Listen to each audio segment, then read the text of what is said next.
In a rather startling revelation, Yahoo may have helped the U.S. government spy on some of its own users. According to a Reuters report, the company last year used a secret surveillance program. The program searched its users' incoming emails for specific characters at the request of U.S. intelligence officials. In a statement to CBS News, the company said it is, quote, a law-abiding company and complies with the laws of the United States, and, quote, to discuss this, all CBS News contributor, editor of TheNewYorker.com, Nick Thompson is with me now. Nick, even considering that we just recently discussed Yahoo as it concerned a hundreds of millions of users worth of a hack, this is a significant revelation by this company. Right. I mean, the hack is, somebody broke into the system. It's something bad happened to the company. This is something bad the company actually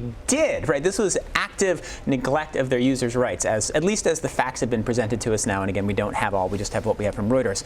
But it seems like the government came to the top executives at Yahoo, a very small number of them, and said, we want to scan every incoming message for some character string. We don't know what the character string was. And Yahoo said, okay. And not only okay, but we'll build something that will do it for you. So they're actively working hand in glove with this kind of surveillance, which a privacy advocate might say violates our Fourth Amendment rights. Well, it would definitely say violates those rights. What possible reasoning could the government have used in making this case? Okay, so we don't have all the facts, but if I were to speculate and I were to take the best case I could for Yahoo, it would be that the government came in and had some narrowly tailored request for, say, a character string like a phone number they knew was associated with the top ISIS leader and that they knew would only have been coming from an international account. So then they're spying only on messages coming from international accounts that are clearly tied to such and such, potential terrorist attack. That is possible. It's also possible that the search was much broader and that it involved domestic surveillance. So we don't know the facts, but it looks pretty bad for them. Well, and why, no matter what the tailored argument is, we have seen other tech companies give the Heisman to the government with regard to specific requests such as this, and frankly, requests that seem far more pragmatic. We have a domestic terrorist who killed people. We need to get into this phone. Right. We're not going to help you get into this phone. They took their stand. I mean, this is a cause célèbre for Silicon Valley. Yeah, and weirdly, Yahoo actually filed an amicus brief in support of Apple when Apple said, we're not going to give you access to this one terrorist's data. Meanwhile, at the same time, Yahoo is giving access to all of its customers' data to the government. So it is not, post-Snowden, Silicon Valley has been in revolt against the government. And whether you feel in favor of this or feel against that, it just is the way things work in Silicon Valley, which makes this act even more surprising. And because we are working from a report, we cannot provide video, if you will, of the fire. We are left to parse the smoke. Part of that smoke, the jet black part of it, Yahoo's head of security found out about this after the fact and resigned. Yeah, so the way that apparently happened, according to the Reuters report, is that Yahoo agreed to do this, built some siphoning system, which took a portion of their emails that had the character string and sort of stored it in this special place for the government to access. Yahoo's head of security, investigating potential hacks, saw, oh wait, something weird is happening. Our emails are getting siphoned. Looked at it, so wait a second, this isn't a hack, this is us. And I wasn't told about it, and it wasn't well designed. It's insecure. So in fact, all the emails that are being siphoned off are not just available to the government, but could have been available to hackers. He said, okay, that's it, and he took a job at Facebook. Obviously, Yahoo has had its struggles. It has been searching for a buyer for quite some time. It had essentially a database to offer, information that comes along with it, and was primarily an email service. We now see the hack. We now see this.